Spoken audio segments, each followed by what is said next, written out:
Saha anu jelma nutupkan aib saudarana. Barang siapa menutupi aib di dunia, menutupi kejelekan orang lain di dunia, tidak suka ghibah, tidak suka ngungkap kejelekan orang lain, maka Allah tidak akan membuka aibnya di hari kiamat. Gini Bu, ibu itu tahu tetangga anaknya itu maaf hamil duluan, belum punya suami maksudnya, masih SMP, masih SMA, itu sudah hamil duluan. Naudzubillah, nggak usah ngomong siapa karena itu sekarang kok banyak ya Bu ya. Ngetren, astagfirullahaladzim. SMP, SMA hamil duluan kok ngetren. Berarti kalau nggak ngetren nggak gaul gitu. Halo ya Allah, hamil duluan biar ngetren. Bersama-sama astaghfirullah rabbal baraya, astaghfirullah minal khataya.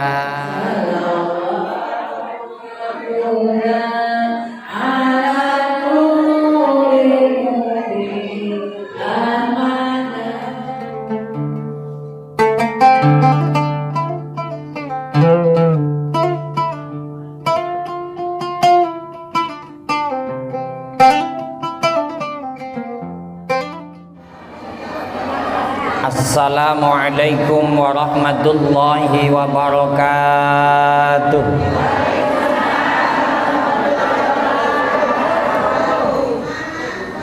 Sehat semua ibu-ibu? Alhamdulillah. Yang saya hormati Ketua Majelis Taklim Ibu-ibu Muslimat Nurul Ikhwan Rusun Angge, Ibu Hajah Irah dan jajarannya, Ibu Hajah Entik beserta Ibu Ustadzah, pecinta Majelis Taklim Ibu-ibu Muslimat Nurul Ikhwan. Alhamdulillah atas izin Allah bersama kita bisa ngaji lagi setiap hari Selasa. Mudah-mudahan langkah kita tercatat sebagai amal soleh di hadapan Allah Subhanahu. Salawat salam Allah teruntuk Nabi kita Muhammad Sallallahu Alaihi Wasallam. Ibu-ibu, sebelum melangkah kepada tema kita, ada beberapa kalimat pesan. Pertama, kita sebagai orang tua, sebagai muaranya anak-anak, mari kita terus untuk mendidik anak-anak kita. Ini pesan dari beberapa bagian. Pertama dari Dai Kamtipmas, pesan dari penyuluh agama, pesan dari kawan-kawan NU. Mari anak-anak kita berikan pendidikan yang terbaik. Umpama akan dimasukkan ke pondok pesantren yang jelas, yang alirannya Ahlus Sunnah wal Jamaah, ditambahi alat Thariqah An-Nahdiyah. Untuk Jakarta Barat ada pondok pesantren Al-Wasilah, di Kembangan situ ada pondok pesantren As-Siddiqiyah, ada pondok pesantren Al-Itqan, dan ada beberapa yang lain, supaya anaknya terarah pulang dari pondok tidak melawan orang tua. Karena nanti ada pondok pesantren yang menyampaikan kalau tahlilan itu nggak boleh, kalau 7 hari orang meninggal nggak boleh. Itu kan berlawanan dengan orang tua. Maka masukkanlah ke pendidikan yang sama dengan apa yang telah kita jalankan bersama. Umpama pendidikan formal setelah SD, SMP, SMA masukkan ke fakultas. Fakultas yang notabene juga pendidikannya baik. Kalau ikut Pak Ustadz ya fakultasnya di IAIJ, Jamiat Khair Tanabang, Institut Agama Islam Jamiat Khair. Itu kampus yang pertama di Indonesia. Jadi pertama kali ada kampus itu namanya IAIJ. Dulu Ustadz di situ. Insya Allah pelajarannya sama dengan apa yang kita lakukan setiap hari. Baik ibu-ibu, di awal tahun 2022, pertanyaan pertama, kemarin pada jalan-jalan apa tidak ibu-ibu? Enggak apa jalan-jalan? Penting jalan-jalan terus. Pulang kampung Cirebon. Ketua kemarin kemana? Enggak ada ketua. Pulang kampung juga. Berarti kalau yang di Jakarta enggak jalan-jalan karena enggak punya duit gitu ya. Ya wes sama Bu, Ustadz juga di Jakarta lah. Iya. Di rumah saja. Baik, sekarang kita masuk pada pelajaran kita. Bismillahirrahmanirrahim. 5 hal istimewa untuk umat Nabi Muhammad sallallahu alaihi wasallam yang tidak diberikan pada umat sebelumnya. Nah, ini untuk kita, Bu. Umat-umat Nabi Nuh tidak seperti ini. Umat Nabi Ibrahim tidak seperti ini. Umat Nabi Ilyas, Dzulkifli, Yahya, Zakaria. Umat Nabi Yusuf, Daud, Yakub tidak seperti ini. Ini hanya khusus untuk kita umatnya Nabi Muhammad sallallahu alaihi wasallam. Maka kita kudu bangga karena ada istimewa. Terus apa ini kira-kira? Mari kita kaji bersama. Bismillahirrahmanirrahim. Anin nabiyyi alaihi salatu wassalam annahu kana dzata yaumin jalisan hazinan fa'atahu Jabrailu alaihi salatu wassalam faqala ya Muhammad ma hadzal hazan a'tallahu ta'ala li ummatika khamsata asya wa lam yu'tiha li ahadin qablaka ay wa lam yu'tiha li ahadin qablaka. Al-awwalu qala Allah ta'ala ana 'inda dhanni 'abdi bi wa la yukhallifu dhanna. Wasani man satara alaihi fid dunya la yufdihuhu yaumal qiyamah. Wasalisu lam yughlaq ala ummatika babut taubati man lam yugharghiru. Warabi'u man ata bimil'il ardi khati'atan yaghfiruha Allahu lahu ba'da ayyakula la ilaha illallah Muhammadur Rasulullah. Wal khamisu yarfa'ul 'adzaba 'anil amwati bidu'ail ahya. Dari Nabi Muhammad sallallahu alaihi wasallam, sesungguhnya beliau pada suatu hari duduk dan dalam keadaan sedih. Kanjeng Nabi itu suatu hari sedih. Ibu kalau lagi sedih biasanya lagi ngapain? Nggak punya duit. Wong kerjaannya nggak punya duit ya sedih terus. Emang ukurannya duit apa ya bahagia ya? Emang segala sesuatu memerlukan, tapi tidak karena duit segala sesuatu bisa bikin bahagia. Tapi segala sesuatu memerlukan duit. Ya mudah-mudahan ibu-ibu duitnya banyak lah. Hanya kalau duit semangat banget ya. Ketika Nabi kelihatan duduk sedih, Kemudian malaikat Jibril menemuinya dan berkata, jadi malaikat Jibril itu kalau nemuin Nabi gampang, Bu. Dan menemui Nabi, malaikat Jibril bentuknya berubah-ubah. Kadang jadi manusia, kadang berbentuk burung, kadang berbentuk suara-suara. Itu malaikat Jibril. Dan dulu sahabat pernah melihat malaikat Jibril langsung.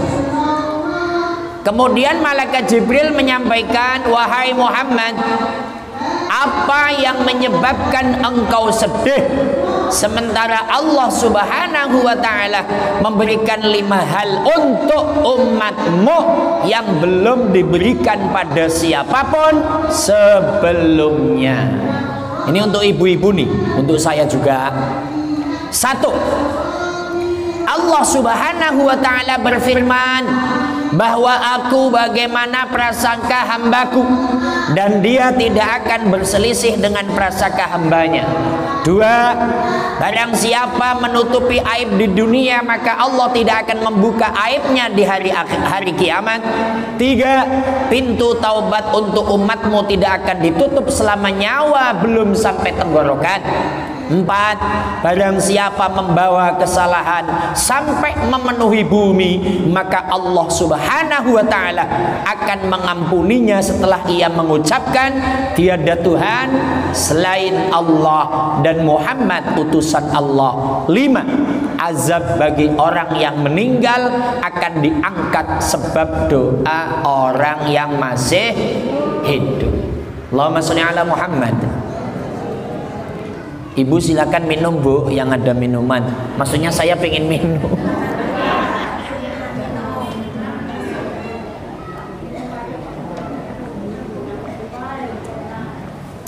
Pas susunya ya. Pertama, kita sebagai umat Nabi dikasih istimewa bahwa aku bagaimana prasangka hambaku, kata Allah, ana inda dzonni abdi bi. Pernah saya analogikan begini, Bu. Ibu pedagang buah dingin, ketika sudah belanja di pasar Angke, habis sholat subuh sudah dirajang-rajang. Tahu dirajang-rajang, Bu? Ya, semangkanya dipecah, dibelah. Kalau dipecah dibanting, Bu Wawan. Dibelah-belah. Pakai sembilau. Ibu tahu sembilau? Bulet. Bulet nanti apa? Bulet. Bukan, bambu itu yang di bambu.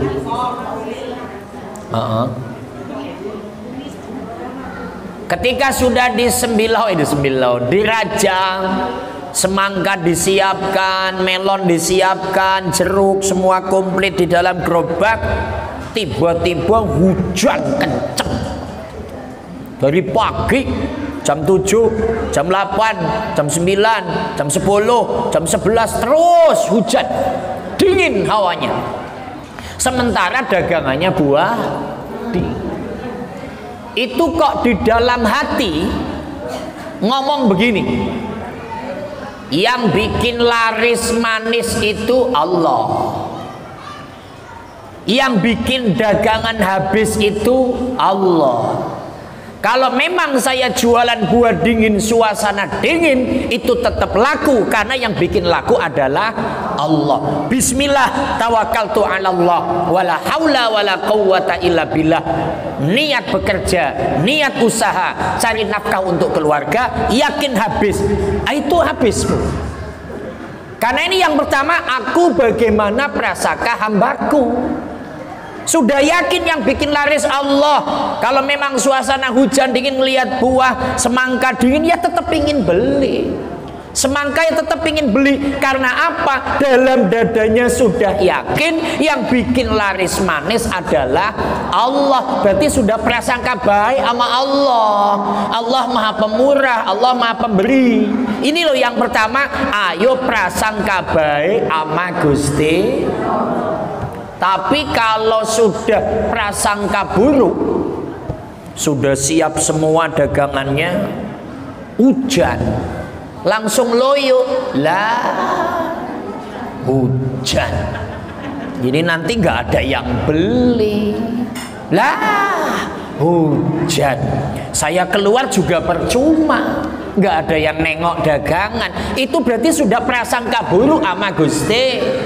Maka yang pertama, ibu apapun prasangka baik. Suami berangkat kerja, husnudzon, saya yakin suami kerja tetap akan lurus, tidak akan nyeleweng. Saya yakin suami saya tidak akan bonceng wanita lain. Lah wong suaminya tukang ojek, Ibu. Itu nanti gimana coba? Ketika sudah ada orderan masuk, yang masuk wanita ditolak. Takut ketahuan istri. Ya enggak begitu wong namanya orderan. Wah, bohong aja. Ini sudah suudon. Dengan suudon begini suaminya begitu beneran. Rasain ya. Artinya apapun kita dalam berusaha terus berbuat baik, bersangka baik. Ya Allah, ini memang suasana pandemi. Saya ingin bantu suami usaha. Saya ingin jualan uduk walaupun sudah banyak yang jualan. Saya yakin ya Allah, Engkau yang bikin laris manis. Jualan ya laku. Di sudut manapun dagangan, Allah yang menggerakkan orang yang beli. Ini istimewanya umat Nabi Muhammad Sallallahu Alaihi Wasallam. Itu hadis qudsi, ana inda dhonni abdi bi, aku bagaimana prasangka hambaku. Contoh ibu ngaji begini, saya itu dari kecil nggak pernah belajar Pak Ustadz. Saya belajar itu gara-gara tinggal di Rusun Angke, dengar pengajian yang dipimpin oleh Ibu Hajah Iroh, dikomando Ibu Hajah Enti, diramekan oleh Ibu Wawat dan yang lain. Saya tergerak ingin berangkat. Saya boro-boro bisa baca Quran Pak Ustadz. Wong saya nggak pernah belajar. Tapi prasangka baik, saya yakin Allah tidak melihat karena pinternya. Allah nggak melihat karena cerdasnya, tapi karena tulus ikhlas pengen belajar. Justru orang seperti itu akan dibisakan oleh Allah Subhanahu. Maka ibu jangan pesimis, jangan merasa nggak bisa apa-apa. Wong ngaji di sini nggak dites satu-satu kok. Ini kalau saya tiba-tiba ngetes, yang jilbab hitam tolong maju baca doa kunut. Nah ya nggak ada yang jilbab hitam Bu Wawat. Bu Wawat baca doa kunut karena grogi. Allahumma barik lana fima rozaqtana wa qina adzaban. Ingatnya babadok baik. Umpama Bu Wawat, umpama. Nah, Bu Wawat itu semuanya apal, nyanyi aja apal dia. Lah kalau umpama dites satu-satu, ibu udah geter duluan. Ini besok kalau Pak Ustadz kemarin jilbab hitam, besok jilbab apa ya? Jadi dia mau berangkat ngecek jilbab itu di lemari. Yang Ustadz nggak ngerti jilbab apa ya? Saya mau ngetes jilbab yang batik ada warna pink. Nah, saya lihat jilbab yang warna pink. Suruh doa masuk WC, nggak ada dites, berangkat saja. Maka pertama khusus untuk umat Nabi, prasangka baik, Allah akan ngikuti prasangka hambanya. Maka kalau prasangka jelek pun akan diikuti oleh Allah Subhanahu. Itu istimewanya. Maka yang baik, ya Allah, suamiku berangkat kerja, mudah-mudahan rizkinya banyak. Engkau yang ngasih rizki ya Allah. Tentu di sana akan baik-baik saja. Udah, anak-anakku dalam pendidikan ya Allah, saya yakin di sana akan baik-baik saja. Walaupun sudah pernah ada kasus yang kemarin. Kasus apa kemarin Bu? Yang sampai hamil 5, punya anak, yang gitu. Ya itu naudzubillahi min. udah kita tetap memesantrenkan anak. Saya yakin ini pesantren baik, Allah akan memberikan yang terbaik. Yang kedua,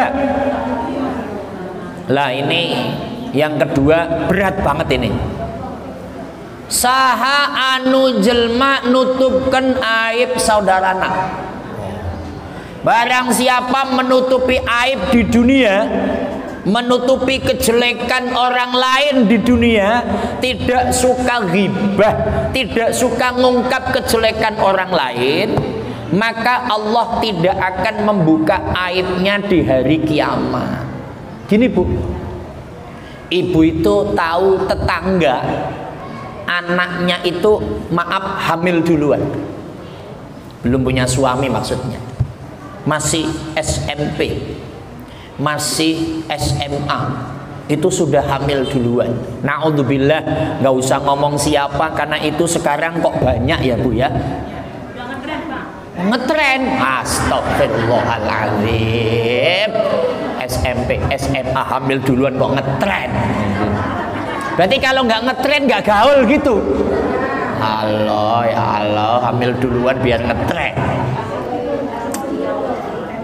Bersama-sama, astaghfirullah Rabbal baraya, astaghfirullah minal khataya, Rabbi zidni ilman nafi'an wa wafiqni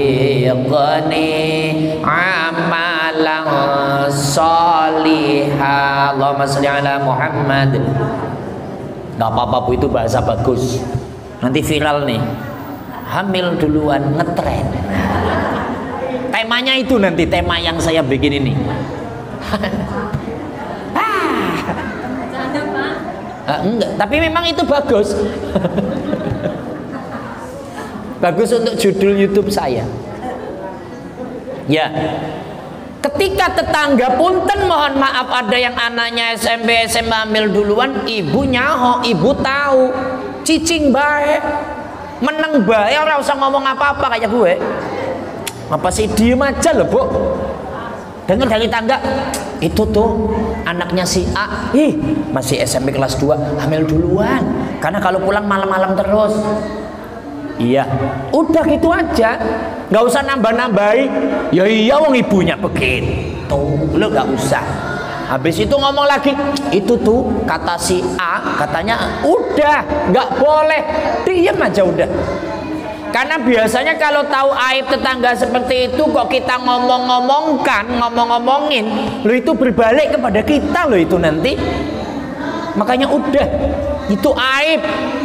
Itu contoh, ketika kita menutupi aib orang lain, nanti aib kita akan ditutupi di hadapan Allah Subhanahu. Itu ghibah lah apa segala macam untuk umat Nabi khusus. Maka oleh karena itu sering kita sampaikan, ibu-ibu majelis taklim Nurul Ikhwan dengan berupaya ngaji bersama, mudah-mudahan punya ilmu ngempet. Apa ngempet? Nahan. Punya ilmu nahan untuk tidak ngomong kejelekan orang lain. Wis itu wis. Punya ilmu nahan untuk nggak ghibah. Punya ilmu nahan untuk nggak iri dengki. Itu loh salah satu hakikat pelajaran Islam. Nah sekarang yang ketiga, pintu taubat untuk umatmu tidak akan ditutup selama nyawa belum sampai tenggorokan. Jadi ketika kita ngomong ya Allah, aku tobat padamu ya Allah, aku dosanya banyak ya Allah, selama nyawa belum sampai sini, dosanya akan diampuni oleh Allah Subhanahu wa ta'ala. Kan pernah saya sampaikan sebuah cerita, ada preman yang nakal, kerjaannya ngerampok, kerjaannya membunuh, judi, zina. Ceritanya dapat hidayah, itu pingin taubat. sowan kepada orang kertilah, Pak, saya ini nakal, membunuh, merampok, zina dan segala macamnya, tapi saya ini kan pasti dosanya banyak, kalau saya tobat diterima nggak sama Allah? Wow, kamu nggak diterima, pasti kamu masuk neraka. Lo yang ngomong itu langsung dibabat sekalian, Bu, mati 100 jumlahnya. Tapi pengen tobatnya itu terus menggebu dalam hati. Tanya lagi sama ustadz yang lain, Pak, bagaimana saya punya dosa begini, numpuk dosa saya, apakah saya tobat masih diterima? Oh, masih diterima. Selama nyawa belum sampai tenggorokan, Allah akan mengampunimu. Maka silakan kamu tobat belajar agama di kampung sebelah. Berangkat ia jalan kaki atas izin Allah. Di tengah perjalanan orang tersebut mati. Ketika mati, blek, itu yang namanya malaikat rahmat megang kaki kanannya, ditarik akan masuk surga. Yang namanya malaikat siksa megang kaki kirinya, ditarik untuk masuk neraka. Rebutan, kata malaikat rahmat, ini orang sudah taubat harus masuk surga. Kata malaikat siksa, tidak bisa, ini harus masuk neraka. Turunlah malaikat Jibril. Ayak naon, ini Jibrilnya dari Pandeglang, kalau nggak Rangkas. Ya Bu Antik ya, Buntik, Bu Buntik, kayaknya lagi sakit ini Buntik ini. Oh, capek. Oh, kok emosinya di sini? Emosinya nanti di rumah. Yang lain penasaran kenapa Bunting merengut baik. Capek ngurusin cucu di sini ya. Nanti di rumah. Makanya nih shootingan nggak saya kesituin karena udah kelihatan nih Buntik itu dilihat nggak enak. Allahumma sholli ala Muhammad. Saya tadi ngomong apa ini? Oh, ntar dulu Bu. Ini diminum.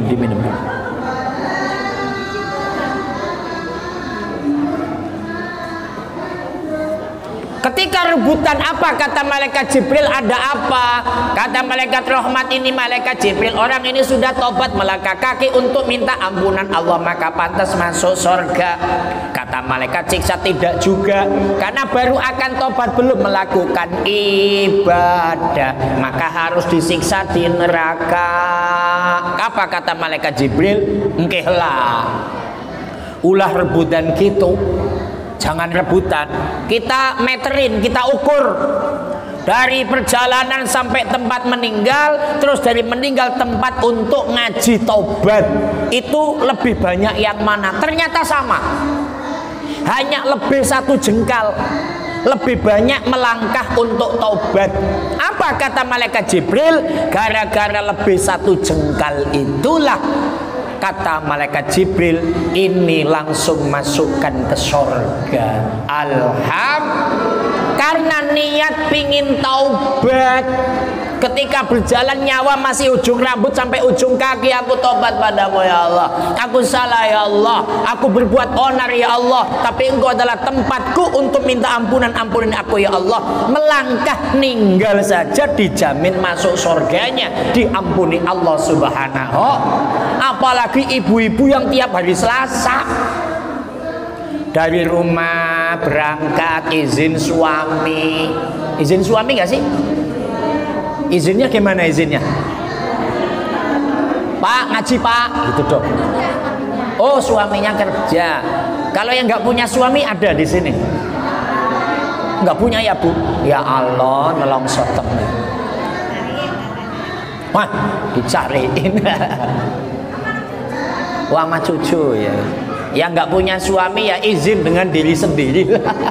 Izin sama cucunya, Mak, Pak atau AA, izin saya mau ngaji, minta ridhonya di majelis taklim Nurul Ikhwan Angke. Langkah kaki ibu yang jelas sudah iman, sudah Islam, selalu mengucapkan tobat, ini loh yang jelas diampuni dosanya oleh Allah subhanahu. Maka ibu setiap habis sholat ngomong sama Allah, ya Allah aku tobat ya Allah aku salah ya Allah, astaghfirullahal.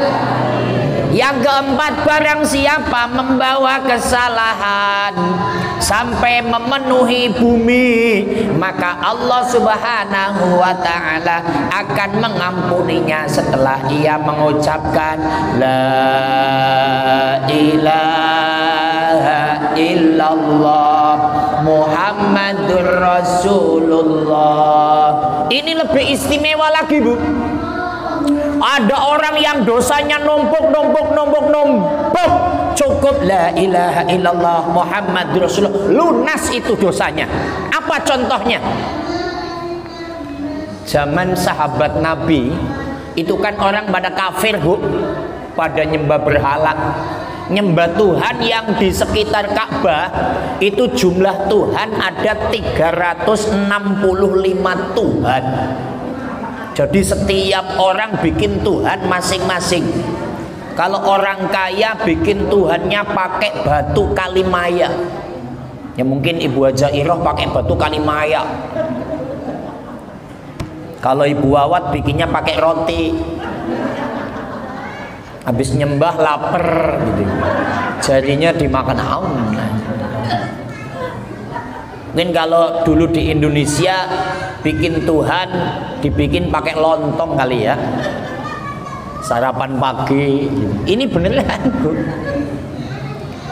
Ketika mereka nyembah Tuhan selain Allah, tukang mabok, tukang judi, dapat hidayah dengan mengucapkan asyhadu an la ilaha illallah wa asyhadu anna muhammadar rasulullah. La ilaha illallah Muhammadur Rasulullah, al-islamu yahjubu ma qad salaf. Ketika sudah mengucapkan dua kalimat syahadah, perilaku yang dulu hilang semuanya.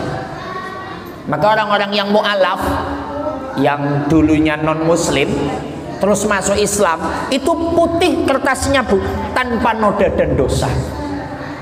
Artinya apa? Orang yang selalu la ilaha illallah Muhammadur Rasulullah itu akan ada ampunan dosa. Maka di dalam hadis ada begini, bismillahirrahmanirrahim, man qala la ilaha illallah Muhammadur Rasulullah fi kulli yaumin mi'ata marrah wa wajhuhu kal badri yaumal qiyamah. Ibu-ibu membaca la ilaha illallah Muhammadur Rasulullah sehari semalam 100 kali, nanti di hari kiamat wajah ibu akan bersinar laksana bulan purnama. Maka ibu-ibu sehari semalam minimal 100 kali. Sudah apa belum itu? La ilaha illallah Muhammadur Rasulullah, la ilaha illallah Muhammadur 100 kali. Tapi kembali yang diinginkan adalah ada pengakuan, ya saya yakin tiada Tuhan kecuali Allah, ya saya yakin Muhammad utusan Allah. Pengakuan itu yang dikehendaki oleh Allah, maka orang itu akan ada ampunan dosa. Sekalipun dosanya memenuhi bumi, Allah akan mengampuninya karena mengakui bahwasanya pencipta alam adalah Allah dan mengakui utusannya adalah Muhammad bin Abdillah. Maka kalau melihat ini, kita semua yang sudah yakin dari kecil akan ada selamat dunia dan akhirat. Yang kelima, nah ini yang sering dilakukan oleh orang-orang NO, oleh ibu-ibu Ahlussunnah wal Jamaah, azab bagi orang yang meninggalkan atau meninggal akan diangkat sebab doa orang yang masih hidup. Contoh, umpama putrinya Ibu Wawat atau putranya, namanya siapa, Bu, kemarin itu? Amel. Laki-lakinya? Hidayat. Maaf, umpama Amel dan Hidayat ini disiksa di alam kubur karena Ibu Wawat kirim doa, ya Allah, untuk anak-anakku Hidayat dan Amel, ampuni dosanya. Al-Fatihah. Nah ini diampuni. Ini istimewanya umat Nabi.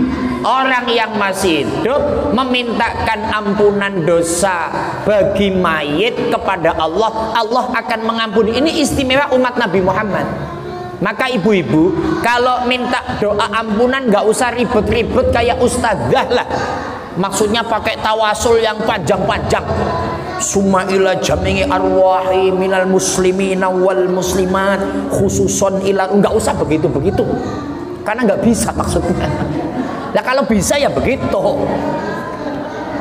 Jadi biasa aja, habis sholat ibu wiridan biasa langsung, ya Allah, dosa suamiku ya Allah, dosa suamiku banyak ya Allah, dulu kerjanya nyakiti aku gitu. Tapi udah mati saya maafkan, tolong ya Allah ampuni dosanya. Al-Fatihah, diampuni oleh Allah. Ini istimewa kita umat Nabi. Maka ini tradisi dan budaya yang dilakukan oleh ulama ussalafus soleh, ulama-ulama dulu yang saat ini dilakukan bersama. Maka kita kalau mau ngaji kan tawasulan, yang meninggal zikir tahlil bersama. Itu karena apa? Istimewa bagi umat kita Nabi Muhammad SAW. Azab orang yang ada di alam kubur akan diampuni lantaran doa yang masih hidup. Maka ayo silakan ibu, seingatnya saya itu suka begini, kalau ingat teman yang udah lama meninggal langsung Al-Fatihah. Ini belum lama Bu, saya paling baru 2 hari ini mimpi didatangi dosen saya almarhum Bapak Musyafaullah, dosen Institut Agama Islam Jamiat Khair. Saya ngobrol komunikasi dan saya ngomong dalam mimpi itu, Pak, punten jenengan kan sudah meninggal, jenengan sudah mati, kenapa nongol ngobrol seperti ini?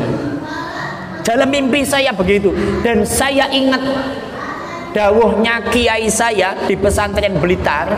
Karena saya tanya, Pak, Mbah Kiai, pertama kalau saya mimpi didatengin guru apa maksudnya? Yang kedua, kalau mimpi ketemu orang-orang yang sudah meninggal, itu apa? Jawab kiai saya, Ki Haji Mas'ud Jamhuri. Pertama, kalau kamu didatengin guru, berarti ilmumu sedang baik karena kamu mengamalkan ilmu, menyampaikan ilmu sesuai dengan aturan. Tapi yang kedua, kalau kamu didatangi orang tuamu yang meninggal, pamanmu yang meninggal, kawanmu yang meninggal, saudaramu yang meninggal, hakikatnya itu minta kiriman doa. Maka saya bangun dari mimpi itu, dosen saya ila hadratin Nabi Allah khusus dosenku Pak Musyafa Al-Fatihah. Maka seingatnya saya sama Ustadz Bukhari, karena sering ingat, ya Ustadz Bukhari Al-Fatihah. Nanti kalau ibu ada yang meninggal saya ingat Wawat Al-Fatihah gitu. Contoh, saya mau contoh ibu Ntik bahaya lagi begini, nanti pulang dep beneran saya kan ribet saya jadi. Oh Ustadz ini mustajab ini gitu ya. Lah ini kok malah nangis, gimana sih? Ya baik, itu Bu. Jadi seingatnya ibu punya cucu Al-Fatihah, ibu nggak usah ribet-ribet tawasul ilah dulu. Pokoknya habis sholat seingatnya aja gitu loh. Ya Allah, pamanku ya Allah, dulu dia suka ngasih duit aku. Al-Fatihah, begitu aja itu. Doakan, ya kalau mampu terus baca Yasin.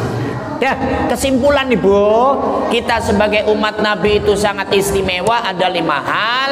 Yang pertama khusus untuk umat Nabi Muhammad SAW, bahwasanya aku bagaimana prasangka hambaku, kata Allah. Kalau prasangkanya baik maka akan aku kasih kebaikan, kalau prasangkanya buruk akan aku kasih keburukan. 2, barang siapa menutup aib orang lain maka nanti aibnya tidak akan dibuka di hari kiamat. Yang ketiga, pintu tobat selalu terbuka ketika nyawa belum sampai tenggorokan. Yang keempat, ketika mampu atau mau la ilaha illallah Muhammadur Rasulullah, ucapan itu yang disampaikan, maka dosa-dosanya yang banyak memenuhi bumi akan diampuni oleh Allah. Yang kelima, ketika ada keluarga yang sudah meninggal disiksa, dengan doa orang yang masih hidup itu akan sampai ke sana dan diampuni oleh Allah. Itu barokahnya menjadi umat Nabi Muhammad sallallahu alaihi wasallam. Mudah-mudahan kita bisa mengamalkannya, amin ya robbal walhamdulillahi rabbil